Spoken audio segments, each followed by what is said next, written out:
Hey Musties! We just got done seeing the new Shin Ultraman movie. Now, this just came out in theaters. Well, I'm here in the United States today. I think it's a 1 or 2 day showing. But it originally came out in Japan a year and a half ago. Maybe even, I don't want to say 2 years, but time flies. I don't know. Anyways, so this is a limited showing. We got to go see it subbed. And I will say it was a little difficult keeping up with subtitles at some times because either the background was blurring the subtitles a little bit, or it was just so fast-paced it was hard to keep up with. So I'd have to see this again in dub to really get the full experience. That would definitely help. For sure. Unless you're a speed reader like apparently the main character is. Oh, right. Yeah, that's true. Yes. This is the spoiler review. Okay? So, if you don't know, Shin Ultraman is unofficially the second movie in the Shin Godzilla universe, since they don't seem to be doing a Shin Godzilla sequel. This is the same people who made Shin Godzilla, and a lot of the same actors too. I think they're playing the exact same characters. I know some characters were shown and they never introduced their names. Maybe that was to avoid copyright. Could be. But right off the bat, as soon as the movie started, I noticed a lot of similarities with like following the bureaucracy, the politics of it all, just engaging with how certain scenarios are set up. But they did fix the pacing of it a lot more. Now, you don't know much about Ultraman, other than that he's a giant superhero from Japan. Essentially, yeah. And that he's real. It's real. Yeah, I believe. He's going to visit you tomorrow. Right. Ultraman Day. Leave a present under your tree. That's cool. Anyways, yeah, so I try to tell you about, like, you know, you've seen Shin Godzilla. That was 2016, but I think you saw it for the first time just like 2 years ago or something like that. Something like that, right before the Godzilla movie came out. The Godzilla vs. Kong. Yeah, even though they weren't connected, but... Well, still. Yeah. So, I thought they were going to at least keep similar themes, and this was going to be a much darker or more serious version of Ultraman than we've ever seen. I completely undersold this movie in that aspect, or oversold it, actually, because this was embracing the heritage of Ultraman when it was back cheesy in the day and everything. And it was great seeing that these characters get these the big screen treatment and everything. But I was not anticipating for them to go full laugh out loud, poking fun at itself. And before we saw this movie, though, they had this was a special event showing. They had interviews with the director and some of the cast, and the producer or director said that he wanted the audience to laugh along with this. And well, they succeeded because the first time you see Ultraman, he spins around, from the waist, and then Ultra kicks the monster into a mountain, and the audience loved it. Yeah, I think everybody was laughing and clapping, having a good time. Yeah, that was the strongest audience reaction I think for the whole movie. It was, yes, and it set the tone for the rest of everything that was about to happen. Yeah, I wasn't expecting this movie, especially right away whenever Ultraman first shows up for his first battle, for him to just go full cartoonish, over the top fighting, breaking the laws of physics. I mean, giant monsters themselves break the laws of physics, but I thought it would have been more of a serious approach. But if I saw this by myself for the first time, I would have hated that moment. I would have thought, oh, this just completely destroyed the Shin Godzilla universe. But seeing it with the crowd and hearing everybody laugh and you laugh, I immediately got hooked on it. And I wasn't quite aware that I loved the movie yet. I'm not saying it's a masterpiece or anything like that, but I loved it for what it was in that sense, being a kaiju fan and stuff. But with this huge change of direction, even though it's like the same human characters, it seems the drastic change definitely makes it feel like this is more of Shin Ultraman's universe rather than Shin Godzilla's universe. Like, I don't see it like this fitting in Godzilla's world, but I see Shin Godzilla now fitting in the Ultraman world because of this. That's kind of a callback to what you said, where a lot of the outfits were sort of reused. They even kind of referenced that by saying that a couple of the monsters were, like, interchangeable. That's something the characters commented on.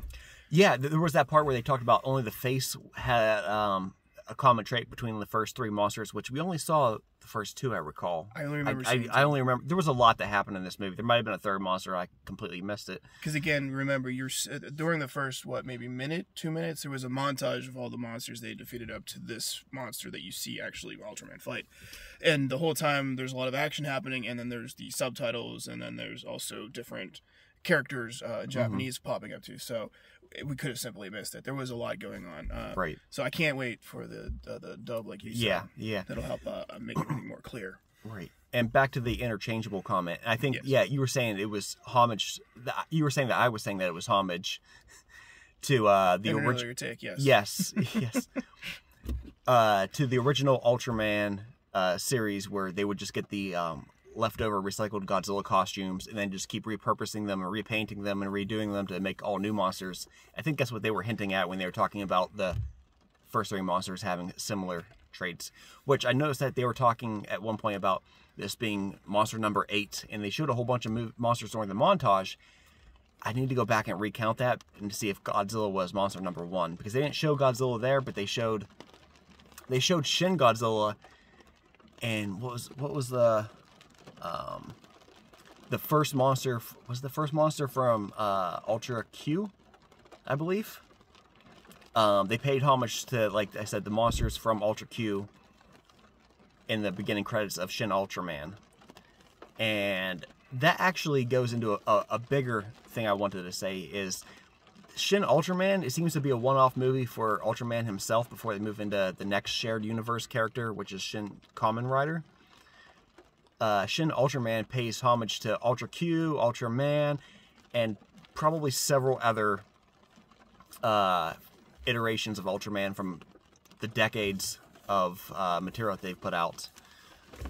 And I really like that. And I only know the early stuff from like Ultra Q and Ultraman. And so whenever it gets later on in the movie and they start paying homage to, I don't want to say newer stuff, but definitely later stuff in the series, I didn't quite understand what was going on. I started getting lost too a little bit. I mean, I could follow the plot, but I didn't know what I was rooting for quite, or who I was rooting for or against. Because, like, you know, there were so many characters showing up. After we got done with the monsters, then some space aliens started showing up. And it was like, okay, here's the monsters. Here's the alien behind the monsters. Here's the alien behind the monsters. And I was like, wait a minute, is this the grand finale fight yet? Or is this not? Nope, not even close. Yeah, they kept changing who the main bad guy was. I think there was at least 3. Okay. Ultimate main bad guys, right? Something like that. And they just kept moving it back. You know, he defeated the first one, and then the second one, like, just is like, I'm done, goodbye. You're right.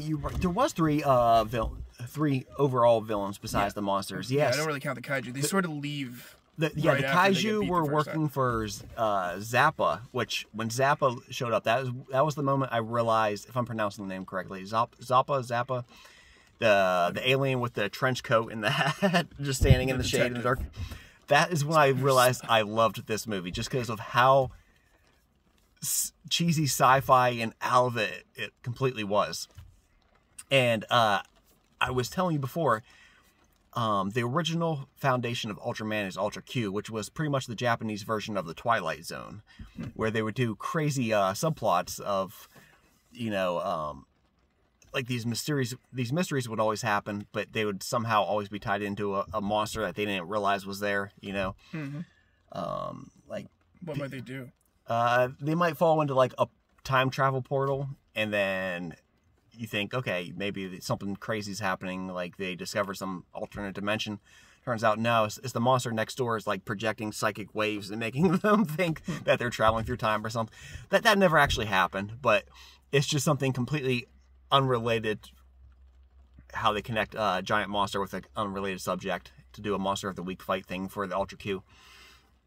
But whenever that Zappa monster showed up, that's when I started getting this really trippy vibe, because he's just like this alien disguised supposedly as a human by wearing like a detective hat or something like that, or I don't know, what was he wearing? It was like like a fedora kind of thing, okay, and then like a trench coat, and then the gloves. He sort of looked like that one monster at the end of FLCO, the detective, the shotgun. Oh yes, Fully Cooley, yeah. Reference that real quick. Nice. Yeah, cha-ching. Yeah, you just got street cred right there for knowing your kaiju stuff from Fully Cooley. That's right. Yeah, and so this movie was definitely completely obnoxious in so many different ways, and some of the humor hits perfectly, and some of it, like, I really quite didn't get, like, the one woman who could, like, it was funny because she spanked herself. Like, there's this one woman who keeps smacking her own butt, and I thought, well, I was getting ready to turn to you and say, well, you gotta motivate yourself somehow. And later on in the movie, she literally says it's motivation time and spanks herself, and I was like, oh, okay. Yeah, it was kind of weird. I don't know if it was like a weird translation or something, or maybe like an inside joke. But she was kind of meant to be a little bit quirky, I think, you know. It seemed like they were trying to push that sort of narrative. But she does start slapping other people's butts, but it's not in like a sexual harassment kind of way. It's kind of like a good game, you know, nice try kind of way. So, which that should be sexual harassment, honestly, if we're being completely real. Well, yeah, if it's not wanted, of course, yeah. Right. But, yeah, and I was surprised just, like, how many different episodes they paid homage to. Like, all the monsters that they showed in the beginning open credits scenes were stuff from Ultra Q. And then the first two monsters you see in the movie, and then, like I said, those were from Ultraman. And the giant woman scene, I did not think they were going to fit that into this, too. They literally paid homage to, I think it was Ultra Q, the main female co-star. She transformed into a human once. Not transformed into a human. Transformed into a giant human. Is that your competitor, giant humans? Right. It was cool because I think that was around the time like Attack of the 50-Foot Woman or something came out back in the 1950s or 60s or something like that. So they probably paid homage to it that way, or maybe that movie was knocking off Ultraman for all I know. Which came first, right? Right. And so yeah, I'm surprised they just kept on turning. Every time I thought the movie was over, they'd open up a whole new chapter to pay homage to his history. And yeah, which made it a little bit harder to follow if you weren't an Ultraman, because it did kind of seem like the story, if you didn't know what was going on, if you were new to Ultraman, it didn't really know where it was going. It sort of seemed like, you know, they kind of changed their minds a few times. Ultimately, I mean, I think they paid off pretty well. It serves as an origin story for Ultraman. It, you know, tells us how World got from A to B. And throws in some Easter eggs there for some of the fans that know stuff and some of us that don't, who just enjoyed like the sort of the CGI work that they did. That they tried to make it look like puppets. So that was kind of fun. Oh, definitely, yeah. There was a huge budget difference between this, even though Shin Godzilla and Shin Ultraman were both distributed by Toho. Godzilla was produced by Toho, Ultraman is produced by Subaraya, and there's a huge budget difference in that, and so that's probably why the computer animation didn't quite look as good as the previous Godzilla movie. But it wasn't terrible. It looked like a video game animation, not like your typical CGI in a movie. It was acceptable, you know. I think it was. I still wanted something better, even though it fits in with the cheesiness. Yeah. There's something about the way Shin Godzilla showed Godzilla just like moving super slow. Maybe that made the animation a lot more possible and realistic looking. It's possible. As opposed to like all the thrashing around. It did look like a video game cutscene you were talking about. But also maybe it was supposed to be kind of obvious because like in the old days the costumes did look like a person in a costume. It didn't look like, you know, hyper realistic. So maybe it was just sort of like that sort of homage where like, you know, this isn't real. And maybe it will age better because it's not top of the line. You know what I mean? Yeah. So, like, the costume stuff kind of ages better than, like, Godzilla films from, like, the 90s. Well, speaking of homages, there was so many throughout this movie, and not just from, like, the actual kaiju itself, but whether they were playing the music from the classic Ultraman. Like, they didn't even remix it or re-render it or Oh, yeah, that one jazz song was tight. It was hot. Yeah, that was the same jazz song from the Shin Godzilla movie, and I don't know if that was originally from that or if that was from something else also, but... I feel like an episode of Cowboy Bebop. Dun, dun, dun, dun, dun, dun, dun. I think you know which one I'm talking about. I feel like dancing. Right. I feel like dancing. Anyways, and then it was also the sound effects too. Like there was literally like where it was a telephone ringing and stuff. That was something that they used in old Ultraman shows. That same electronic sound. Sometimes when the monster was in there, it had that like buzzing, that you know, that sci-fi kind of buzzing sound. Yeah, and bombs. Yeah, definitely. And I feel like this was intentional. There were some scenes where like the bombs were dropping and the sound effects was fine. But then there was this one scene where literally where the bombs were dropping so repetitively and consecutively, that the sound effect was being used repetitively, like the old 60s movies where they would just like spam that like blow up button, like They had a bomb button. yeah, like the sound effect doesn't even finish before they restart it and just keep hitting it. But it was just for that one scene, and then after that, like the sound effects were completely a lot better. The sound track was more produced fully and realized fully. Yeah. I think it was sort of just like a nod to that. If I had to guess, Right. they could have obviously done better had they wanted to, because they did it the rest of the movie. So yeah, it was interesting. Right. Yeah, and so this was the second entry. I don't, even if they wanted to bring back Shin Godzilla at this point, unless they bring him back fully cheesy, I don't know how easy it would be to switch back into a more serious tone, or unless they write it in a way that you can include Shin Ultraman into the Godzilla universe, or they write it in a way that you can just ignore it and it's still compatible, but you can choose not to consider that and then go back to a darker tone that way. I really don't see them ever going that way, because next is Shin Kamen Rider, which I know even less about, other than the fact that it's a guy in an ant cyborg costume riding a motorcycle fighting human-sized monsters. And if that doesn't sound amazing, you can just get out of here. I mean, okay, goodbye. See you later. Good night. All right, we're back. Yeah. And so, I mean, I'm already 2 movies invested into this. I want to see where this keeps going, because I guess the 4th one is supposedly Shin Neon Genesis Evangelion. I would love to see this whole story fully realized. I noticed that they may have already started setting this up. There was one part in the movie where Ultraman, in his human form, leaves a little flash drive on the computer for people to decipher and start building their own, I guess, defensive technology or whatever for the future. And he had a note in there apologizing about forcing humans to evolve faster. Because throughout the movie, I think 3 times they mentioned the multiverse and talking about higher beings of evolution coming to conquer Earth eventually in the future. I don't know how that could tie in with Kamen Rider, but if you've seen Neon Genesis, it could be like a because they actually said a few times in here about Ultraman being like a god, and they literally dispelled that later on. They said Ultraman is not a god. And then they hinted that actual gods or something like that might be coming later to control Earth or whatever. Yeah, like other civilizations that saw that humans could be turned into giant, like, murder bots. We're really excited about that. Yeah, I wonder if that is setting up something for Neon Genesis further down the line when you consider... You said you never saw that, right? Or you started watching it, you never made it the whole way through it. I've seen, maybe half of it, maybe 3/4 of it, something like that. Okay, because those are like cyborg giant robots that are spliced with human DNA. Maybe that could be the bioweapon they're talking about. Yeah, it's like the humans' answer to it.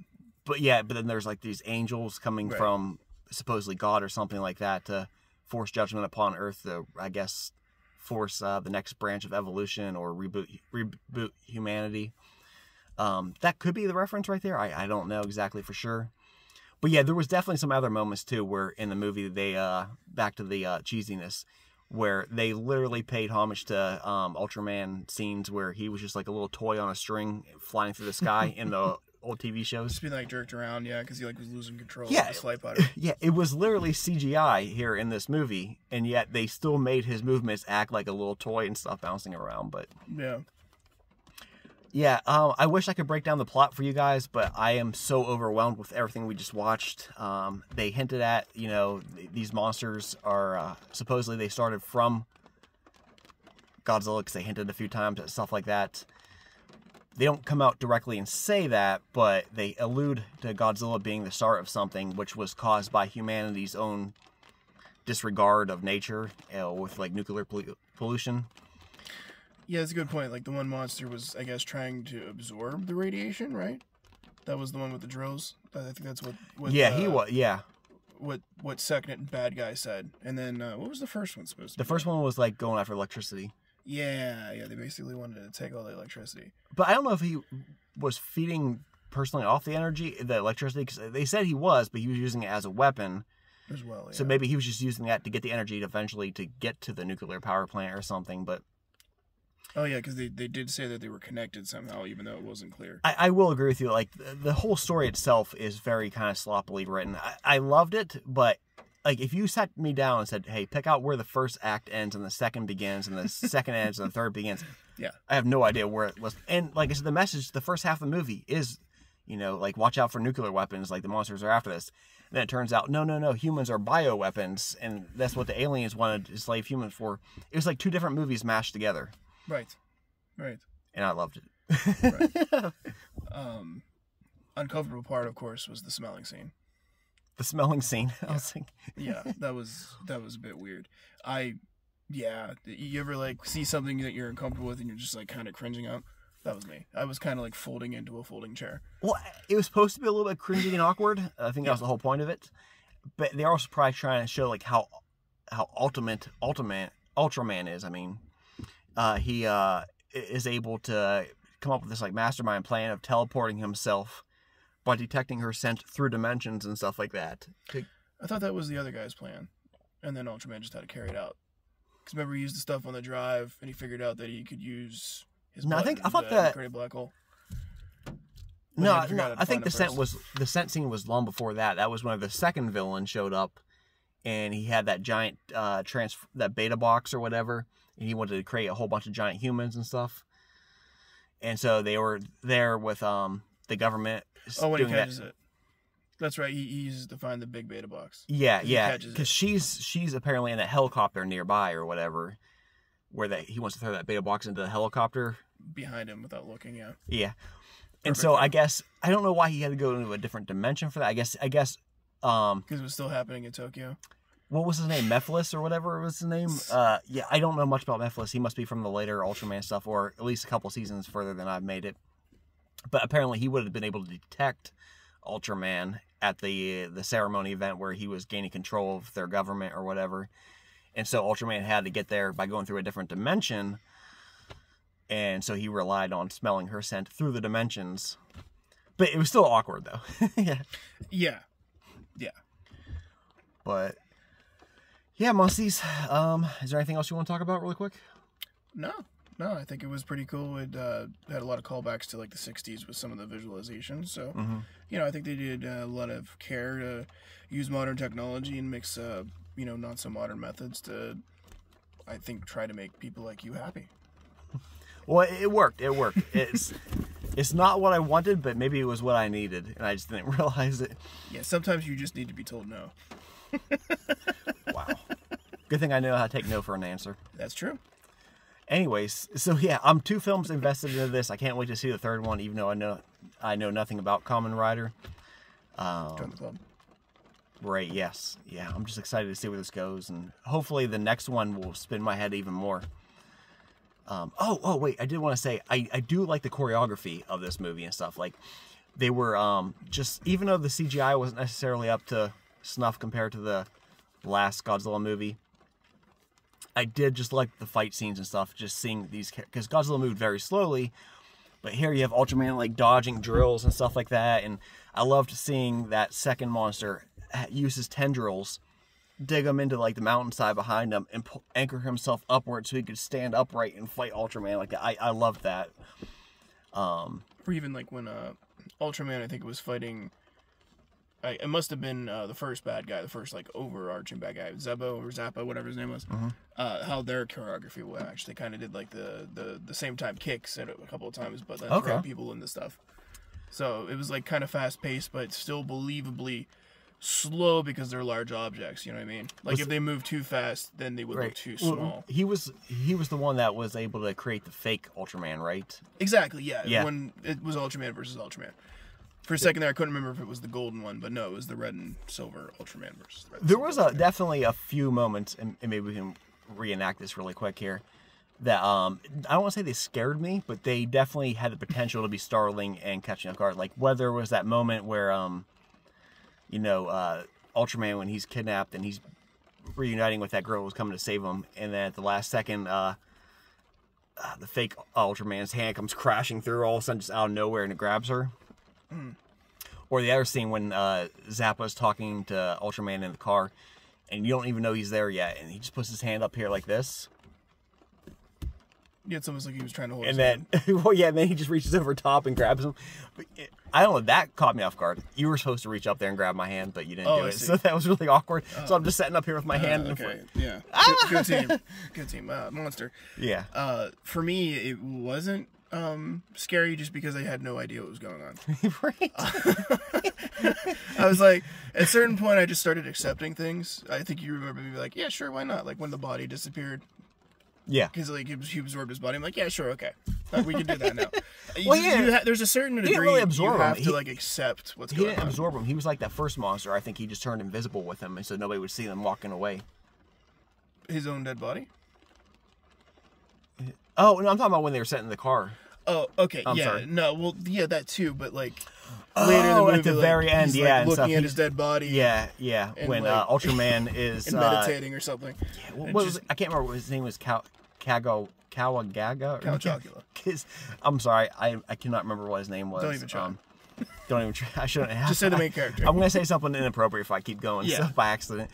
But yeah, he was, just perplexed, I guess, sitting there looking at the guy whose body he merged with, and maybe it was just an illusion. Maybe he was just casting that and just thinking about the body setting when it died. The moment, I don't know. I wasn't quite sure what was going on with that. It was quite. It had like deteriorated a bit though. You know what I mean? Like he had Yeah, grayed he's and pale stuff. looking. Yeah. Although not as much as you would expect for. How long do you think the story took to take place? How much time went by? Like from Ultraman showing up. A little less than 2 hours. You're right. Probably within a week. I'd say. Time is relative, right?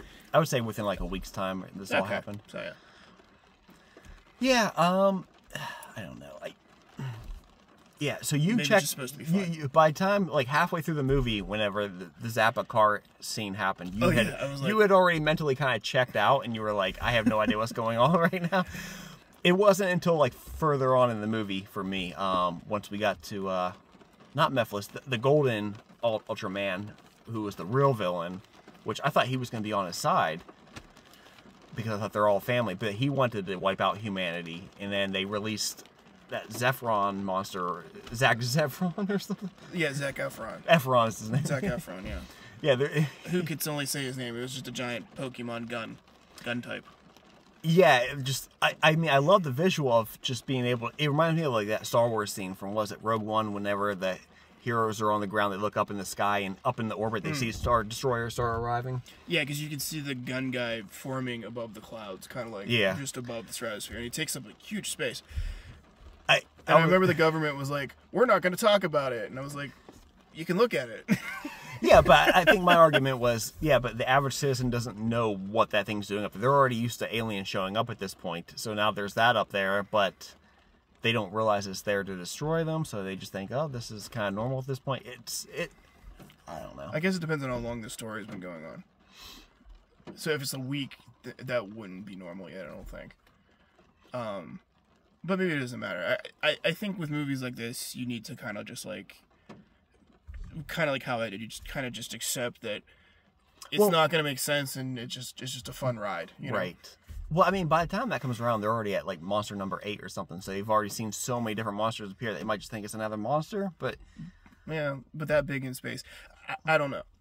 But seeing that thing in space, I remember thinking to myself, this is the most anime thing ever. You know? Star Wars, the anime. Well, because like it's transforming, get ready to attack, and I'm like, oh, here it goes. Like, the scene cuts this isn't away. even my final form. Right, yes, it cuts away. I assumed a couple of days have gone by, and it's still powering up and still transforming. It's like, Okay, so it is DBZ. He's just charging for like a week. Yes. Yeah, so there's that. I didn't even think about that. But you said the monster it had was. been a long time because Ultraman. Remember, he broke his arms and stuff. Because when you first see him in the bed after he tries to fight it the first time, Oh, he fell in a coma, and they woke out of the coma. Yeah, but the coma, but like he has like casts on his arms, so he had like Oh, broken yeah. arms and broken legs. So much time had passed that his arms healed. Unless he has like fast healing, of course. Yeah, then maybe not that much time. Yeah, I just like the absurdity that it was just up there for like 5 years charging. right. It makes it even more fun. Yeah, But I guess if you're gonna, it was trying to charge up enough power to destroy the entire solar system. So maybe that would take 5 years. Maybe it isn't that ridiculous. Well, it was kind of confusing because like this ball of energy appeared. I thought, okay, this is what he's going to attack Earth with. But no, it says it shoots lasers out at itself and like charges itself up even more. I'm like, wait, what? Why has it got to use its own energy to build up its own energy? But tune in next week on the exciting episode of DBZ. Right. Yeah, and you said the monster was saying its own name. I guess in space.